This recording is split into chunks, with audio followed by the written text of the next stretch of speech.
안녕하세요. 친한 친구처럼 약을 알려드린 친친약사입니다. 비염이 있어서 하루종일 콧물, 재채기, 코막힘 증상에 시달리시는 분들은 얼굴에서 코만 딱 뽑아가지고 코 뒷부분을 맑은 물에 솔로 빡빡 씻고 다시 코를 붙이고 싶다고 하실 정도로 괴로워하시는 분들이 많은데요. 실제로 비염에 시달리는 분들은 정상인들보다 우울증 발병률이 2배 이상 높을 정도로 비염으로 인한 스트레스가 정신건강에까지 영향을 미칠 정도입니다. 뿐만 아니라 비염으로 인한 안면 통증, 두통, 그리고 수면 무호흡증과 같은 증상이 학업과 직장생활에도 영향을 미칠 수 있으니 비염이라는 질환은 단순히 코에만 국한된 문제는 아닌 것 같습니다. 오늘은 친친약사와 함께 비염의 종류와 각 상황에 따른 대처법을 알아보겠습니다.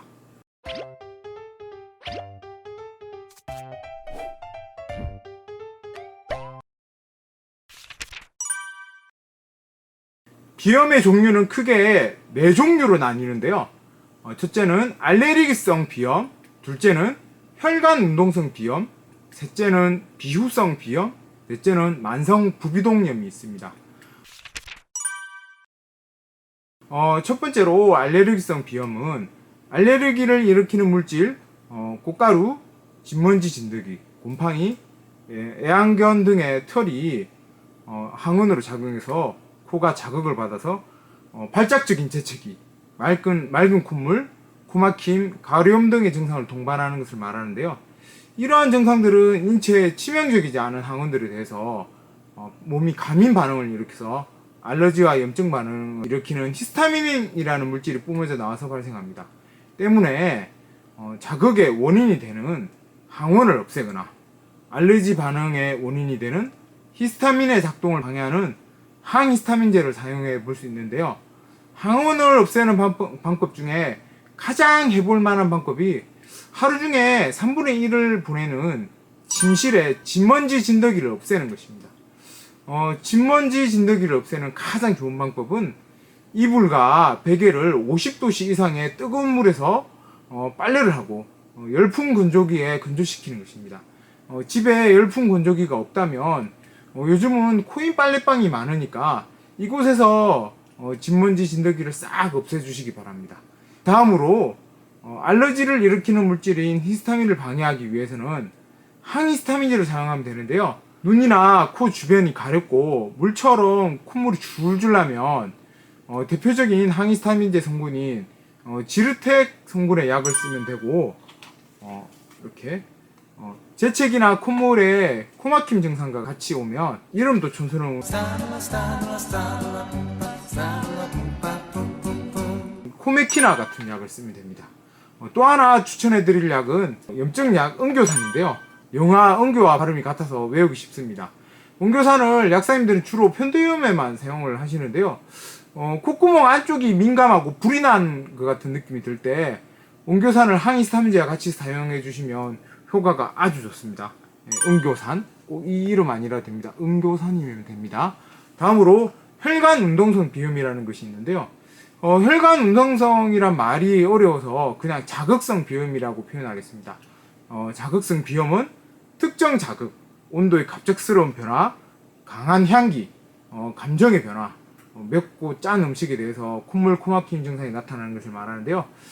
이 중에서 차가운 쪽으로 온도의 변화, 예를 들자면 설거지를 하려고 찬물에 손을 넣거나 간만에 헬스장 가서 차가운 아령을 잡았을 때, 겨울철 욕실에서 따뜻한 물에 샤워를 한 후 추운 욕실 밖으로 나왔을 때와 같이 더운 쪽에서 차가운 쪽으로 갔을 때 콧물, 코막힘 재채기를 하는 경우가 가장 많은데요. 이런 경우는 기본적으로 몸이 냉해서 차가운 쪽 자극에 민감하게 반응을 하는 겁니다. 알레르기 비염에 쓰는 지르텍 성분이나 코메키나만 사용할 게 아니라 몸을 따뜻하게 해주는 갈근탕이나 소청룡탕을 함께 드셔주시면 훨씬 도움이 됩니다. 세 번째는 코가 막히는 비후성 비염인데요. 알레르기 비염이나 자극성 비염 또는 양쪽 코를 나누는 코의 물렁뼈가 한쪽으로 휜 게 적절히 치료가 되지 않아서 안쪽에 코살이 염증을 부어올라서 코를 완전히 막아서 입으로 숨을 쉬는 경우를 말하는데요. 이럴 때는 오트리뷰인이나 코앤쿨, 하이투벤 나잘 스프레이 같은 코 점막에 뿌리는 제품을 사용해 주시면 코가 시원하게 뚫리는데요. 아쉽지만 이런 제품은 일주일 이상 계속 사용하게 되면 코 안쪽 살이 역으로 더 부풀어 오르게 될 수가 있는데요. 때문에 길게 사용할 수는 없습니다.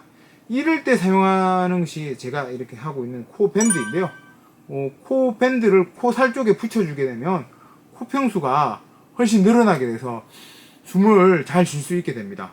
비호성 비염이 있는 분들은 코가 막혀서 잠도 깊이 못 주무시고 코를 고는 경우가 많은데요.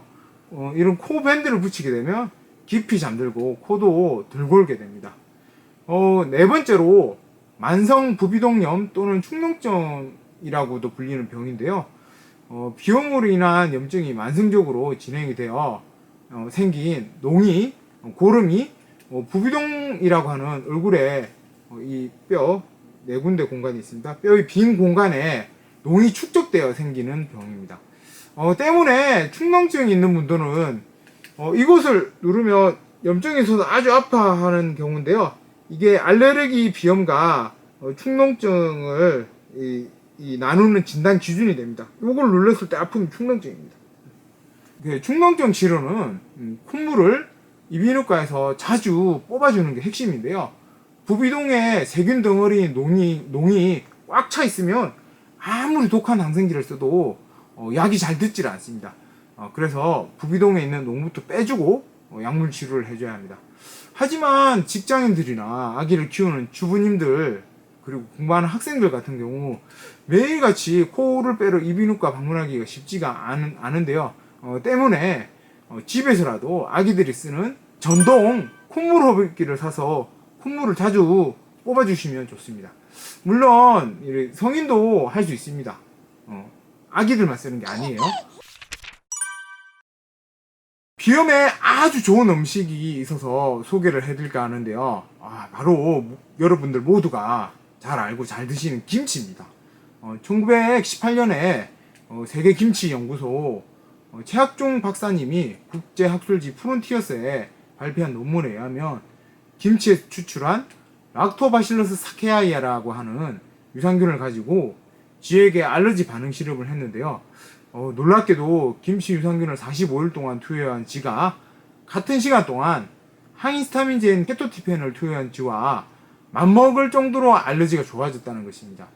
항히스타민제 같은 약이 아니라 유산균만 가지고도 천식, 아토피, 비염과 같은 알러지 질환들을 치료할 수 있는 근거가 되는 실험이었는데요.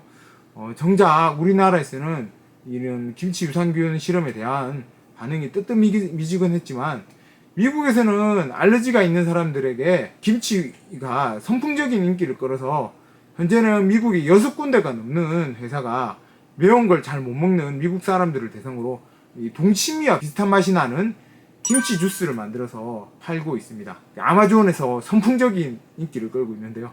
우리나라 평균 김치 소비량이 1인당 하루 70g 정도 되는데요. 비염이 있는 분들은 하루 100g, 즉 소주잔 3컵 정도 되는 김치를 매일 드셔주시면 김치 유산균의 항알러지 작용으로 반드시 비염의 효과를 보실 겁니다. 지금까지 친한 친구처럼 약을 알려드리는 친친약사였습니다. 앞으로도 생활 속에 자주 접하는 약에 대해서 이렇게 친근하게 알려드리겠습니다. 여러분의 구독이 이 영상을 제작하는 힘이 됩니다. 감사합니다.